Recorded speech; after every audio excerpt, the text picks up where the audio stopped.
to introduce our final speaker, partly because he's one of my oldest comrades and friends in politics, but throughout most of my political life, he's been the foremost anti-imperialist parliamentarian and probably one of the greatest anti-imperialist campaigners of our time. Through all the vicissitudes and the ups and downs of politics, he has been a voice on the side of the oppressed and all those fighting for peace and justice throughout the world. I've never been other than extremely proud to invite George Galloway to speak to you.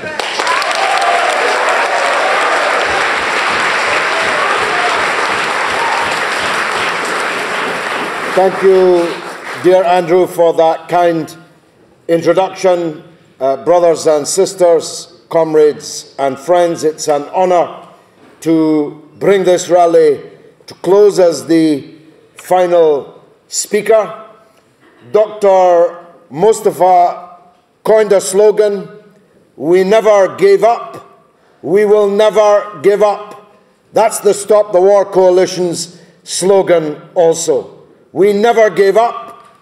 Our fight against imperial war and our country's role in the invasions and occupations of other countries.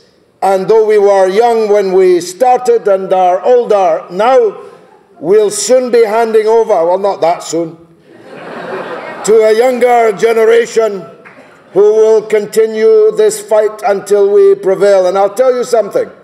As I listened to our comrade from the United States, I imagined a world where all the people in the United States were like her and all the people in Britain were like us. And what a different world it would be. They say another world is possible. If you want to know what it would look like like her. It would look like us. It would sound like her. It would sound like us. And there would be peace and plenty around the world. Because I don't know if our comrade Seamus Milne spoke here today, but he called his last book The Revenge of History, but he almost called it We Were Right About Everything. Because we were right about everything. I missed the earlier part of the conference because I'm editing now the film that I'm making called The Killing of Tony Blair. It doesn't involve me killing Tony Blair, though it would be a much better film if it did. But it deals with the killings of Tony Blair. And as I was at the editing suite today, I was recalling the very last conversation that I had with him until I see him at the International Court in The Hague and give evidence against him. That is, it was by chance in the library corridor of the House of Commons, outside the gentleman's lavatory to be precise. He was accompanied by Alistair Campbell, the 6'3" Goebbels, who was tied to his hip. I was accompanied by no one, but I was speaking for millions. I told him, it was 3 weeks before the war, if you and Bush invade and occupy Iraq, you will conquer Baghdad. But the fall of Baghdad will not be the beginning of the end, merely the end of the beginning. I told him, there are no Al-Qaeda in Iraq. But if you and Bush invade and occupy it, there will be hundreds of thousands of Al-Qaeda in Iraq. And I told them, if you and Bush invade and occupy Iraq, those Al-Qaeda and the mentality that they stand for will cascade all over the world, even onto our own streets. Everything I said to him that night was correct. And everything that our rulers told us over and over again, and their media told us over and over again, were false, except where they were deliberate falsehood. Now, I make this point not just, although it's tempting to say I told you so, to say that we were right, but to make a much more important point. If they were wrong about all of that, why should we believe them now when they tell us we need to go into further foreign adventures? Their slogan is, we never gave up and we're never going to give up either, you know. I speak every year at the Hay on how the Light Gets In festival, the platforms on which I'm sat get more and more loaded. A couple of weeks ago, the last time I was there, the chairperson and 2 spokespeople for the other side were up against me. But even at Hay on Wye, the audience know and can see the truth. But they were there telling us, and a general just retired said so. British mothers have to get used to the fact that their sons may have to shed their blood on our new front line in Latvia. He just retired from the NATO Secretariat. I told him, I don't think many British mothers know where Latvia is. I don't think they know that it's our new front line, but I'm absolutely certain that they're not going to tolerate the shedding of their sons' lifeblood on your artificial front line in Latvia. Because, make no mistake about it, they're on the front foot so far as Russia is concerned. At another of the sessions at Hay on Wye, they said, all of them, all 3 of my opponents, all of them, that Russia was the aggressor in the Ukraine and that there were Russian troops in the Ukraine. There are no Russian troops in the Ukraine, but there are British and American troops in Ukraine.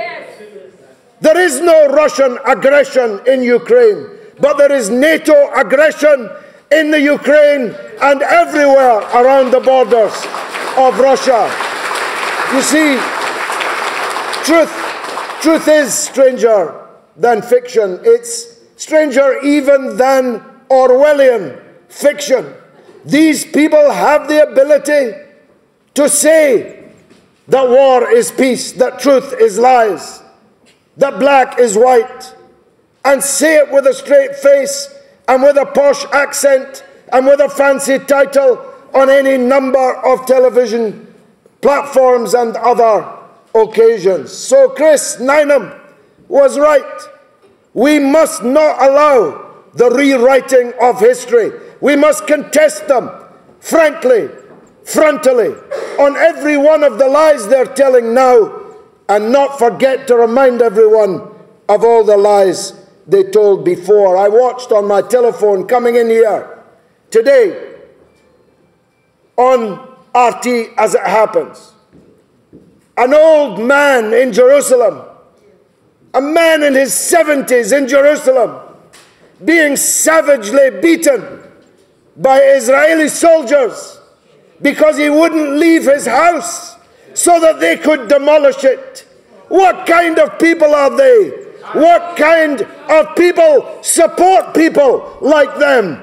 How come the Palestinians are described as the terrorists when it's the Israeli occupier that is carrying out the vast majority of the terrorism and always has been?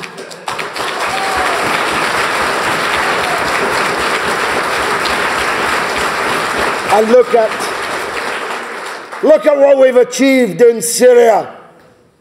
Look at what we've achieved. The barbarians are at the gates of Damascus.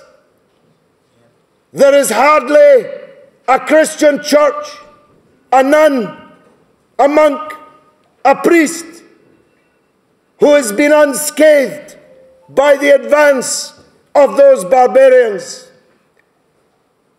if they come to power in Damascus, which they may, no person will be safe from the wrath of these heart-eating, head-chopping fanatics that are the real children of Bush and Blair. Bush and Blair might as well have invented these people. Maybe they did. But whether they did or they didn't, these people and what they represent is a response to and is the creation of these last 14 years when we were right and they were wrong, and indeed longer than that. And what's going to happen if the Caliph comes to power in Damascus?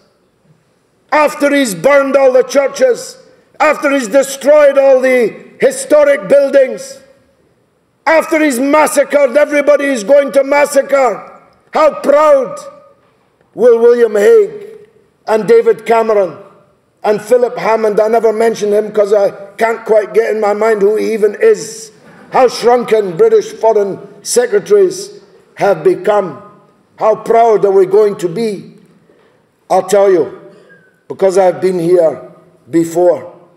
Andrew and I were amongst the last men standing in the 1980s, telling Margaret Thatcher and Ronald Reagan, when they built the Frankenstein monster that became Al-Qaeda and the Taliban, that you have opened the gates for the barbarians, and a long dark night will now descend upon the people and upon the region. We were right then, and we're right again now. These barbarians advancing on Damascus and the others advancing on Baghdad are a direct result of our leaders. And they're now driving our Humvees, and they're now using our weapons, which we supplied to them directly and indirectly over these last years. The crimes of our leaders can be adumbrated for the rest of this night and well into tomorrow night as well. And so there is no alternative but to draw the conclusion, first drawn by the German revolutionaries 100 years ago, that there are many enemies. We have many enemies, but our first enemy is at home. The people who rule us, the people who have sown this carnage around the world. I want to thank you for coming here today, but I want to be more shameless than Chris Nynam in this regard. There are far too many people who are against the war but haven't joined Stop the War. There are far too many people who are in organizations that they haven't yet affiliated to stop the war. We are getting old now. Our brains are still good. We'll continue. But if you want to fight for a Britain that feels like us, if you want to help the fight for an America that feels like her, you have to put your energy and your money into it. Don't leave here today without joining the Stop the War Coalition. Thank you very much.